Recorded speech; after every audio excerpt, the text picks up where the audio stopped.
नमस्कार दिव्य आत्माओं। सुनते हैं वो प्रसंग जब माँ पार्वती को अपने पूर्व जन्म में माँ सती के रूप में शरीर का त्याग करना पड़ा था और भगवान शिव के क्रोध में समस्त सृष्टि का नाश होने वाला था।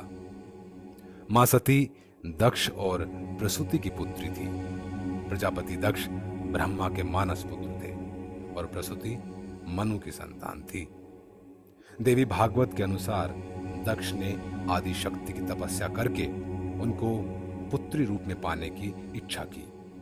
आदि शक्ति ने मां सती के रूप में दक्ष की पुत्री बनकर जन्म लिया। सती दक्ष की अति प्रिय सबसे छोटी पुत्री थी। सती बड़ी होते होते भगवान शिव की भक्त हो गई और किसी और से विवाह उनके लिए अनुचित हो गया। मां सती ने अपनी भक्ति और तपस्या से शिव को प्रसन्न किया। दक्ष को शिव से अपनी पुत्री के विवाह से आपत्ति थी। उनको शिव की वेशभूषा और ढंग पसंद नहीं था। दक्ष को शिव का विष्णु की सभा में उनके लिए खड़ा न होना अपमानजनक लगा और तभी से वो शिव से ईर्ष्या करने लगे और उनको नीचा दिखाने का अवसर ढूंढने लगे।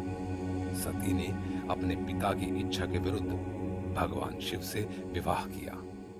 मां सती कैलाश में भगवान शिव के साथ रहने लगी। भगवान शिव से बदला लेने के उद्देश्य से दक्ष ने एक यज्ञ का आयोजन किया और भगवान शिव को आमंत्रण नहीं दिया। जब सती को ज्ञात हुआ कि उनके पिता ने यज्ञ में उनको निमंत्रित नहीं किया तो वो क्रोधित हुई। वो अपने पिता के घर जाने की जिद करने लगी। भगवान शिव के मना करने पर भी वो नहीं मानी। तब भगवान शिव ने साथ जाने से मना कर दिया और शिव गणों के साथ माता को जाने की आज्ञा दी। अपने पिता के पास पहुंचकर जब मां सती ने उनसे भगवान शिव को न बुलाने का कारण पूछा तो दक्ष ने भगवान शिव के बारे में अपमानजनक बातें कही। अपने पति और इष्ट की निंदा सुनकर मां सती को बहुत पीड़ा हुई और यज्ञ कुंड में कूदकर उन्होंने अपने शरीर को त्याग दिया। जब भगवान शिव को पता चला तो क्रोध से उनका तीसरा नेत्र खुला और सर्वत्र प्रलय आ गई। उनके आदेश से वीरभद्र ने दक्ष का सिर काट दिया और अग्नि कुंड में फेंक दिया।